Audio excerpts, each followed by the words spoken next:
And joining us now here on the Jay Stevens podcast, it's one of the rare times I get a follower on Twitter that's so good and so enjoyable to follow that I bring them on the podcast. But this is the start of Women in Sports Month. It's Alexa Wester at Go Blue something on Twitter. Don't really care because I had that Go Blue nonsense in there. But you'll see your Twitter handle here in a second. Alexa Wester here for Women in Sports Month, the first guest, and Lexi, as I'll call her. Welcome to the podcast. Thank you for having me on. I'm so excited. Yeah, no problem. This is something I've been thinking about doing for a while, and the month of May this year has 5 Mondays in it, so it's going to be perfect for getting 5 women on here to talk about their journey, their story in sports, kind of their upbringing, kind of about what they're doing now, kind of their own personal dynamic, because I believe everybody's story is different. Your journey is different than others, and so I'm really kind of looking forward to hearing your story. But Lexi, it's at Go Blue Lexi 117, I believe, on Twitter, just to get the little joke out there. She's a Michigan Wolverines fan. I'm an Ohio State fan. So there will be a healthy back and forth possibly on this show, but we're going to enjoy every second of it. But Lexi, let's go ahead and go back to your younger days, high school, middle school. Maybe you were maybe you were 5, 6, 7 playing sports. What was life for you being a sports fan and someone that played sports as a kid? Well, I mean, for as long as I can remember, I've loved sports. I've been a huge tomboy my whole life. I think my first Michigan game I watched, it was 1993. So since I was 5 years old, I've been, diehard that Lions. But I just dedicated a lot to basketball as my upbringing, where I was playing from probably since I was 7 years old until end of high school. I never played in college, but yeah, it's soccer, softball, all of it. It was definitely a sports-filled childhood and upbringing. Were you an only child growing up? Can you hear me? Oh, sorry. I think you broke up a little bit. Were you an only child growing up? Did you play sports with siblings, or were you just kind of doing your own thing with friends in the neighborhood? So me and I have a little sister, and we're 6 years apart. So growing up, it was I was a lot bigger than her and stuff. So I kind of just did my own thing, and it was just always physical, always competitive in everything that I do till this day. But yeah, it was mostly to myself growing up. What was your career like playing sports in high school? So it's an interesting story, one that I do like to tell. So it's kind of fun to be able to do it. But so I actually transferred high school, or I went to Dexter in middle school, and then transferred to Pinckney is where I went to high school. And so, I played there, sophomore and freshman and sophomore year. And then junior year, I got cut from the team. Political reasons, we'll just leave it at that. But so I took that opportunity. I played on a city club team called outside of Ann Arbor, and had connections with my AAU coach, who actually was a head coach at Gabriel Rochard, which was a private school in Ann Arbor. And he said, well, be my assistant coach this season.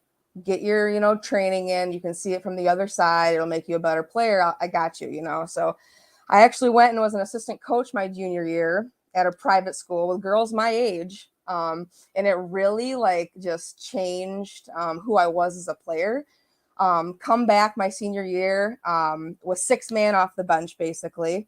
My head coach, bless his soul, Stallone, actually had a speech at our post-season banquet that was just that basically there was a mistake, not cutting me, and then I came back and was comeback player of the year, basically. And it was the hard work and dedication. I love basketball. It's still one of my biggest regrets, not focusing on and trying to play it in college, but hindsight's always 2020.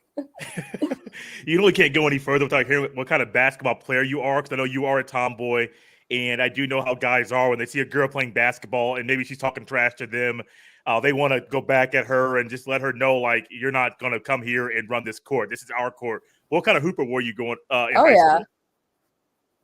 So I was always going to open gyms. Okay. I lived growing up in high school, in my high school years, peak years. I lived like right across the street from the middle school, so I could like walk to open gym, did it all the time. And I was always the only girl playing with all the guys. I know when I first started, it was like people were kind of treating me different and stuff. And then like I'll never forget this. I had a really good block at my age. I've been like 5'4" since I was in 7th grade. Okay. I had a really good block on this guy that was like cocky and didn't think that I could like do anything. And it was like ever since then they were like, okay, well, it's like, respect. And then we go to like a local neighborhood and I'd be like the only girl, pick up ball, like all the guys. It just makes you a better,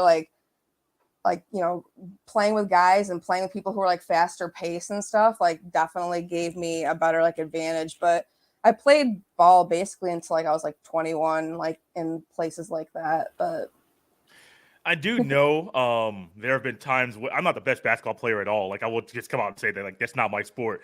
But I know there are times when I have been around tomboys that want to play with the guys. And this more so when I was like elementary school, maybe like 6th, 7th grade, where you still like the guys and girls still kind of mix a little bit on the basketball court. I do remember there were times that like the girls like would get no respect. And it's not so much respect like on the court, even in like regular conversations that you have with your own guy friends on Twitter, off social media, they just don't get the respect at all. And it's nice to hear about like those times when a girl does show a guy up or have a little fun with the trash talk and finds ways to say, hey, look, I belong here. Like, I know y'all are bigger than me, faster than me, all that kind of stuff, but I belong here. I love hearing stories like that about how people just like make their own mark in where they are, especially on the basketball court. Well, yeah, we had my senior year of basketball, like our coach always like assigned like nicknames every season, and mine was Convict because I was very scrappy. I talk shit. I mean, I don't know where you could get it now. It's not like I do that on Twitter ever. But it's like I've been the same. I've been this. I like that. But yeah, I was definitely Convict was my nickname. So it was always I was in girls' ears talking, talking mad stuff. It's actually funny. Oh, well, this is actually a perfect story for this. My senior year, we were very good that year. We were going in. It was like, basically that we were going to be one of the better teams in the conference at the time. And we were playing Ann Arbor Huron. And the point guard was actually a Chevelle Little. And I don't know if you remember her or whatnot, but she ended up going on to play and be a starter at Ohio State. Okay. So she had accepted her and she was in Ohio State, Chevelle Little, never forget her name. She scored 16 points on us in the first quarter. And like, I was always a better defensive player. I'll say that. I was short. So like my offensive game, I hit a good three. That was pretty much it, but like defense, I could guard the best of the best and locked her down. And she only scored 1 point the rest of the game. And I was like, I remember like saying "Go Blue" in her ear because like, it was like rumored that like she was going to Ohio State and stuff. So, and the guys like, they would come and watch us for like, oh, like get her going, get Alexa going, it's just, yeah, good memories. You say Convict, the college football guy at me comes out, and I immediately think about Catholics versus Convicts, Miami versus Notre Dame in the 80s and 88. I interviewed a guy that played in that game, and he talked about how there was a fight before the game between the players of Notre Dame and Miami. So that's the first thing that comes out of my head, but I get it. Like, I was thinking like something more like compact, like for you being short on the basketball court, but Convict, that brings out a different type of demeanor, describing the demeanor that you had on the court. I would love to see some old film of you playing basketball because if your nickname is Convict, I'm like, you got it. You might have to send that my way. My dad has the whole collection on DVD, and anytime he gets a chance to like show people, he'll be like, "Oh, this is the game when she hit 5 threes," and it was like, it's just funny. Well, tell Pops I might be coming over sometime just to watch some old film of you. But Leslie, I do like though this little dynamic that you have because talking about your upbringing playing sports and even some of the convict-like behavior that you had on the basketball court, it kind of transitions into the kind of current conversation we have about women in sports today. Like I said, your dynamic is different, but you're still the tomboy. I mean, you're even wearing like a Tigers hat right now. So you still carry that behavior with you even till your early 30s. But women in sports today, for some reason, don't get the credibility, don't get the respect that they deserve. And so I know you've had to fight kind of on the basketball court with the boys, open gym style. But even nowadays, I see you on Twitter, you're not afraid to bite back. You're not afraid to basically prove somebody wrong and say, no, you got that wrong, and here's why you're wrong in this way. Do you think that behavior you had early on kind of grew and kind of was developing who you are right now as a woman in sports in like the social media podcasting space like it is right now?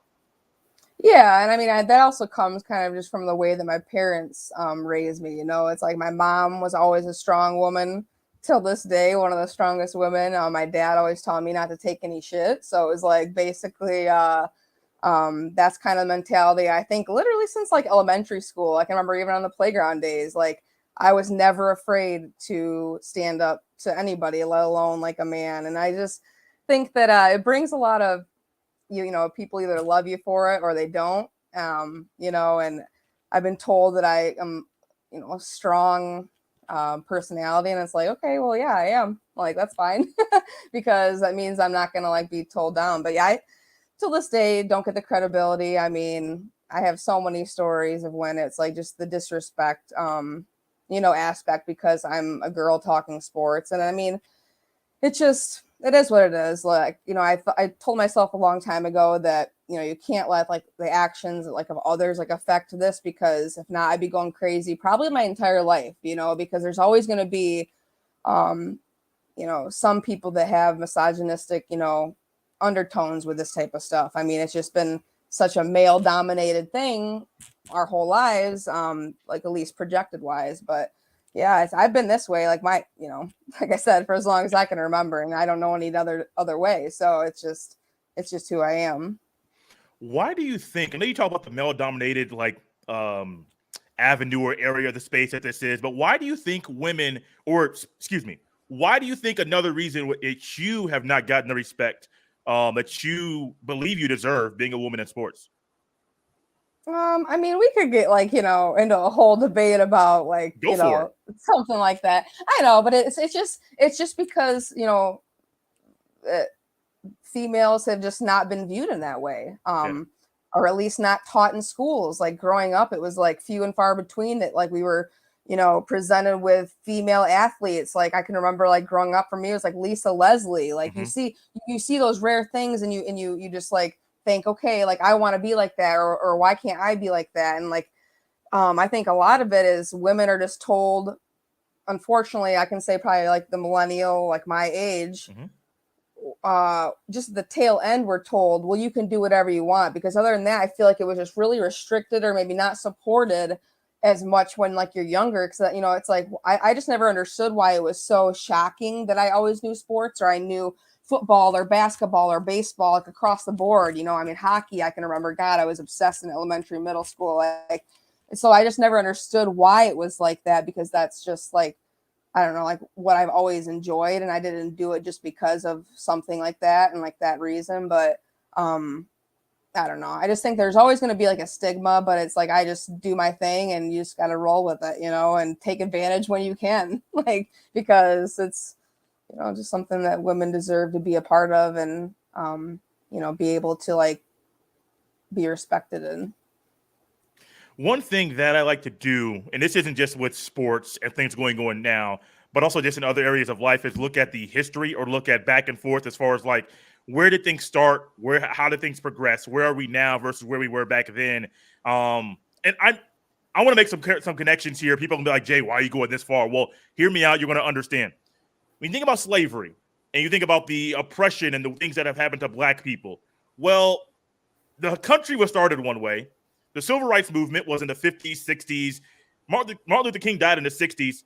But if you think about where the country has come, black people specifically, between the 50s and 60s and now, and that short amount of time in history, that's quite a far. They've come a long way. Now, granted, it's not far. They haven't come far enough. There's more work to be done. But you think about that, like there's a lot of work to be done, and there's a lot of work that has been done in that short amount of time. Think about women in sports. I think Title IX is 50 years old. I think this is the 50th year of Title IX. I do know that the WNBA started when Lexi and I think are around the same age.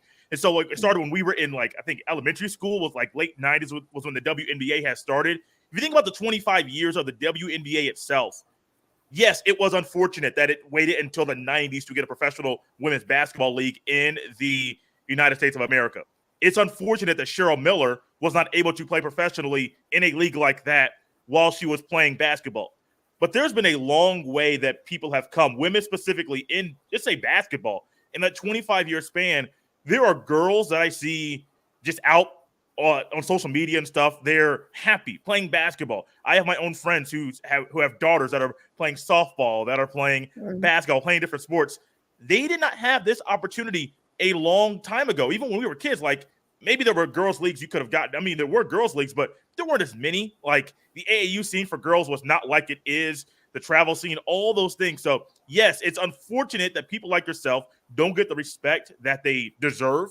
But it is nice to see the progress that has been made over a short amount of time. And I just can't wait to see, Lexi, what happens over the next 5, 10, 15, 20 years. I mean, we'll be 50, 55, 60 years old looking back at what happened when we were kids. And then this point now and saying, it's nice to see the progress that has been made for women like yourself and for young girls coming up to see what they can do down the road to knock down barriers. Mm-hmm. And I mean, that's just what like a lot of us are building now for the future, because, you know, people before us laid the path of, you know, at least getting the respect just in media in general. And then it's like, you know, just got to keep building it for the future generations and just make it the norm across the board, that it just should never be viewed in a certain gender or anything like that. So anyone can do it and should be able to. I agree. Who are some women that you have looked up to? Remember you mentioned Lisa Leslie. Maybe you want to go a little bit further into that and what connection, why you were drawn to her. But who are some other women you were drawn to and saying they're doing it, they're motivating me? How about or I am using some motivation tactics I have to kind of be more like them when I get older?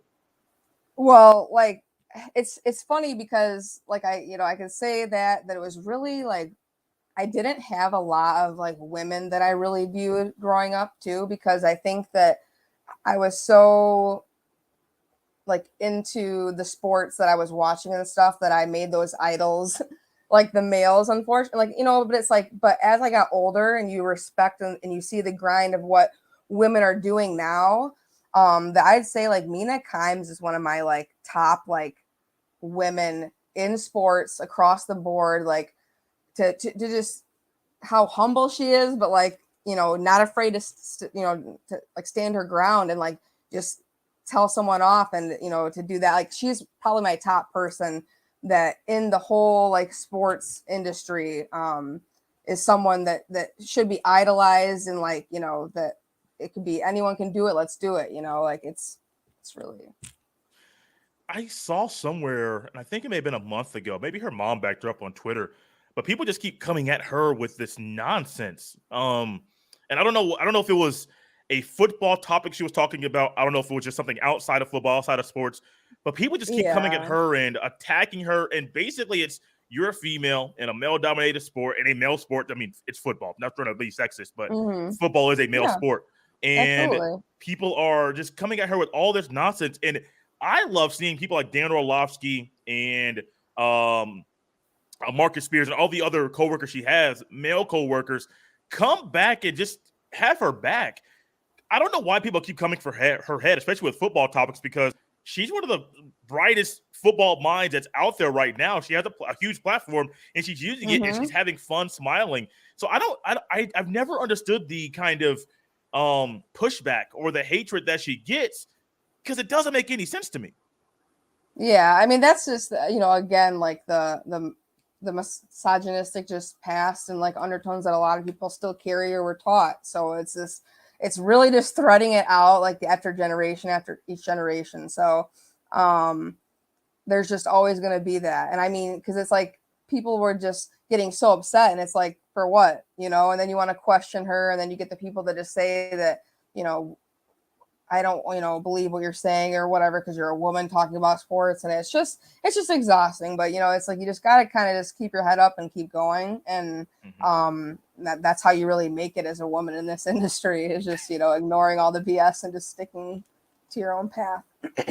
What has been your kind of say introduction into like media, and have you gotten any different type of hatred or people talk trash to you in a different way since you started? I see you doing like round tables for Pistons and stuff like that. People like come at you in a different way to try to attack you for just really your sports knowledge lately. No, I think it's like before like I started doing all this, it was just on Twitter in general, you know. I tend to trigger some people sometimes with things that I say. But you know, it's just all in good fun. It's like I dish it because guess what? I've taken it, you know, heartbreaker after heartbreaker, you know, so you just got to balance it out and have fun with it. But I think since starting all this up, since you know, creating this idea of sending a tweet saying I want to be a content creator last fall, and it just taking off like it did, and getting all these opportunities, I can just only be thankful that you know I was able to kind of network and build off of that. And you know, shout out to all the people that have given me the ability and brought me to where I'm at today. So it's just really Twitter is a heck of a place. You know, it's like it's just crazy how it can drive you crazy, but just how many opportunities it brings, and how I'm able to. That's where I project most of my you know, content and share it and get the views is on Twitter. So yeah, I think I just get the shit talking is all the same. You know, people are gonna either love me or hate me. I feel like so. What were some thoughts you had leading up to that tweet you sent last fall about wanting to be a content creator? Because I do know, even when I started this podcast, I was nervous. I mean, extremely nervous. Week number 1, I recorded it. Week number 2, I was like, I'm going to quit. Like, I don't know what I'm doing. I have nobody to run ideas off of. And then all of a sudden, I'm 240 plus episodes in, and I'm like, I don't imagine doing anything else with this podcast, and I'm not going to stop doing it. What were some thoughts going in through your head before you sent that tweet? Well, I just thought, you know, I talk sports every single day. You know, why? And my dream job, always growing up, was to be like a reporter for ESPN. That was one of my like aspirations. But like now, I'm like, okay, well, I'm super passionate and I kind of have a mouth of a sailor, so that's not going to really be an option to be on that type of live television. So now, luckily, we're in this you know, era where Spotify, YouTube, StreamYard, like we have all these other options where we can not have so much of a filter and not have to worry about, you know, being fired for saying something, because luckily the world's being more accepting of podcasting and like, you know, not having you know, editing and stuff like that. But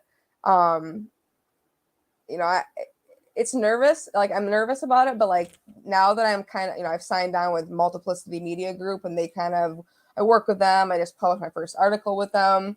And they're kind of like who I can bounce ideas off of. So, you know, there's a lot of things in the works that are coming up that I'll be able to be involved with and build off of. And I'm nervous to start my own podcast, you know, because that is the plan to eventually do that. So I get what you're saying. I mean, 240 episodes in, I can't wait till I'm there where I'm just coasting and not so like nervous about it. But it's going to be exciting. But I fortunately have support where, you know, I have someone where I can put it on their website and like, you know, and get the ideas to bounce off of, editing features, stuff like that. So it's just, yeah, having a good support system is definitely a huge benefit in this. Lexi, I'm here to help you. If you have any questions when that time comes, hit me up. I don't even mind sharing my number with you. I don't care. But I will be perfectly fine just helping you out there with that. But the space here is interesting because sometimes as a podcaster, I do feel like I am on an island. Not that I don't have people to bounce ideas off of, but I'm solo. I don't have a co-host. I don't do roundtable stuff like what you have. There are things that are solo. Do you ever feel, as a woman in sports, like you're on an island by yourself and there's nobody here? Kind of like one of those down moments where all the stuff coming at you, everything coming at you is kind of just too much to bear it sometimes. Do you ever feel like you're on an island, and how do you bounce out of that when that happens? Well, I kind of think it's like recently, it's recently been happening just because there's been a lot going on where a lot of my stuff's boosting off. Like I'm, you know, doing, luckily being invited to do these things with Woodward, and then, you know, like preparing more articles and wanting to start my podcast and just being on all this stuff. And so sometimes it's like overwhelming. We're like, unfortunately, that whole thing revolves around social media. It's like you have to be on Twitter to promote your stuff. You have to be on Facebook to share that article or to get those views. So it's like as sometimes I just want to be able to put my phone down and like take a break. And I do. I try to do that as much as I can. That's why like I'll go and work out and kind of put my phone on airplane mode and then whatever. But like it's exhausting, just having to constantly promote yourself. But like that's just what you have to do. And it's just about doing that work-life balance. You never know the connections you'll make just on Twitter, simply sharing posts about shows you're doing or articles that you've written. I've had guests on, like similar to you, but you and I followed each other for a while. I've had guests on Locked On Buckeyes that I've simply made a connection with them on Twitter. I had no idea they were in media themselves. I simply was like, hey, here's a show I'm doing. Like, here's a simple tweet. And then they follow me. We have a connection between Buckeye football. The next thing I know, they come on the show and it's like, whoa, they are there. This is better than I expected it to be. So you literally have no idea what could come because of that. I mean, you could connect with me at times and have her on the show with her. You literally have no idea. It's just the power of social media. There are downsides to it. I do have times myself where sometimes Sunday afternoons, I will just take my Apple Watch off. I will leave my phone unlocked and then put it in a different room. So it's not near me. So if somebody desperately needs me, I don't care, guys. Sorry, I need time away from my phone because y'all are annoying. And that's kind of how I feel about like my phone and sometimes social media. I'm not on it as much or interactive as much as you are, but it's still annoying. Constant notifications. Even if you turn them down, you're still getting notified a lot of between text messages and stuff on different posts you have, different apps you want updates on. It's very annoying. And so I like to hear how you get your space away from the chaos and the nonsense of what it is having a phone on us all day, because it can be a lot. Yeah, I just honestly, the days that I just like put my phone down, it's like I'm either like working out or like watching Netflix. Or sometimes I still game too. So it's like that's my getaway from, the real world, I guess. Let's take a little journey away from sports real quick. As she mentioned Netflix, I know everyone's been waiting. I've been waiting for Stranger Things to come back out. I know people have been waiting for Ozark to come back out. I've never got into Ozark. I've tried watching it 3 separate times. Me neither. I need to try. See, that's what everybody tells me. But every time I do it, the first episode I like, but then 2, 3, 4, 5, I'm like, it's kind of slow. Like I don't want to take this slow pace. Yeah, but that's like the best shows are like that though. Breaking Bad, Game of Thrones. Like I always tell people, like even The Office. Okay, I know like everyone's like, "Oh, The Office isn't that funny." I think it's hilarious, but regardless, it's like you got to get past almost like 5 episodes before you can really get into like the feel of things. And a lot of people these days, especially, don't have the patience for that. So when someone tells me like just suffer through the first couple, I try to, and then at that point, I'll decide like, okay, if I like it or not. But Stranger Things I'm super excited for. I kind of put The Office and Parks and Rec in the same kind of category, like the type of humor that it is. I can take it's the same.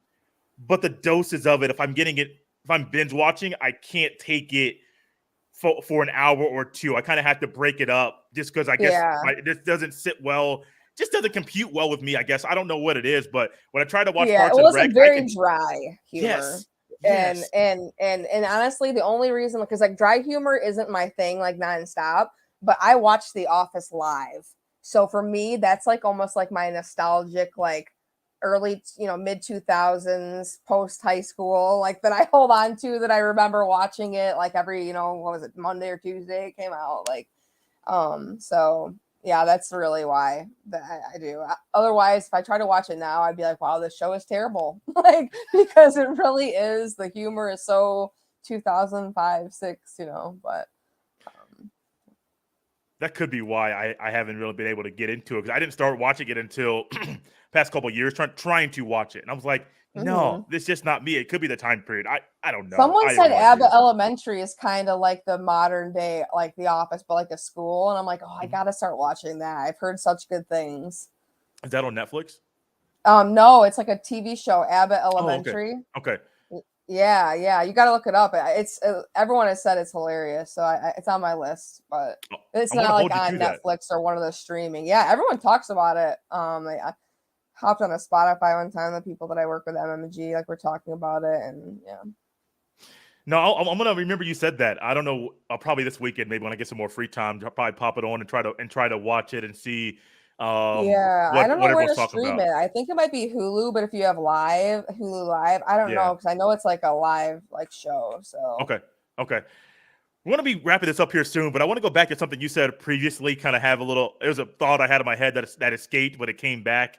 You talked about how your kind of dream job was to talk about sports, ESPN reporter, stuff like that, kind of commentary. In the space we have now with social media and being able to create content, it's different than it was even 10 years ago, 15 years ago. So I can kind of see an area where maybe there's a college football show, pregame show, you're on it, even if it's like a StreamYard thing like this, where it's you and three guys that are just having fun talking sports, preparing for the day. Might be a Michigan type of pregame show, and you have this whole little moment where you're trying to predict who's going to win the game. You are the Lee Corso of the show, and Lexi has her chance. She's running through her bit. She's reading off her script, and all of a sudden she says, "Oh, F it," throws the helmet away, puts it on Lee Corso style, and has fun with it. I can personally see you having a moment like that. Yeah. Oh, especially when I'm talking about something that I'm passionate about, like sports. I'm very animated, and anyone that knows me, like, will just say the same. That I'm very like out there talking. I try not to do it like on this little window screen because it'll freak people out. But like, I'm very animated. So if I get like a time where I can be like on an own panel or like like something like that, it would be pretty much like that. Or I'd be definitely the loudest one. I can guarantee that. I believe it. Lexi, this has been fun. I do think you being an introduction to this Women in Sports Month here on the podcast is going to be great. I do think that your insight and just your perspective and just your own personal experiences are things people can learn from and help them to grow. And as you think about growing, what's one way you would like to leave the people, kind of a final comment about being a woman in sports and how being a female in sports, a male-dominated space, can improve, and how or why women should get more respect? Let's go with the how aspect more than the why.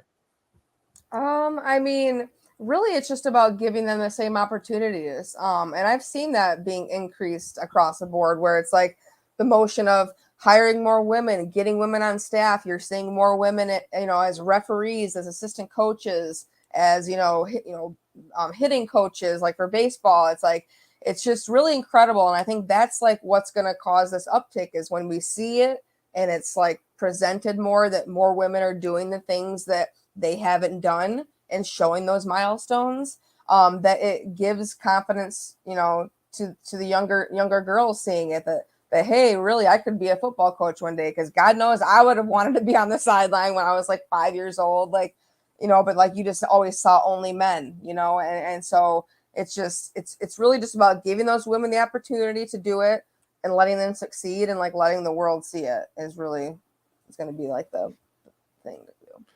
Lexi keeps saying these things, and different things pop into my head from when I was a kid. Remember the Titans, the coach's daughter, Coach Yo's daughter? That's you. Oh yeah, that was me. That is you. Absolutely. Lexi, This has been fun. This has been a lot of fun. Maybe down the road. No problem. We'll do this again down the road. Maybe during football season. Maybe have a rivalry week. A non-toxic rivalry week. You guys want to see me have a little fun and go back and forth with Lexi about something that we both get hostile about?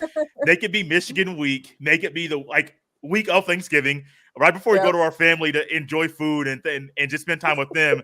We're on the podcast just going back and forth talking trash about the teams that we love. But Lexi, no, seriously, this has been fun. You guys can follow her on Twitter at GoBlueLexi117. That's the last time I will say those two words together. I promise I'm a level-headed Michigan fan. I come in peace. No, she really is. I honestly say that.